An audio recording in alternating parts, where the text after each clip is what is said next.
শিক্ষার্থীদের কোটা সংস্কারের আন্দোলন সরকার, মহামান্য আদালত তার রায়ের মাধ্যমে নিষ্পত্তি দিয়েছে এবং শিক্ষার্থীদের দাবি পূরণ হয়েছে। কোমলমতি শিক্ষার্থীদের কাছে আকুল আবেদন, আপনারা কোনো রাজনৈতিক দলের ষড়যন্ত্রে আপনারা পা দিবেন না।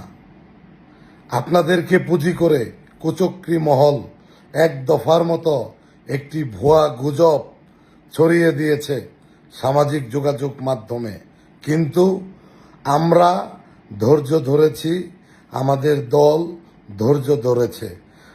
ধৈর্য ধরা আর দুর্বলতা কিন্তু এক জিনিস নয়। আওয়ামী লীগ হচ্ছে ফিনিক্স পাখি, ছাত্রলীগ, যুবলীগ, স্বেচ্ছাসেবক লীগ, যুব মহিলা লীগ, মহিলা আওয়ামী লীগ হচ্ছে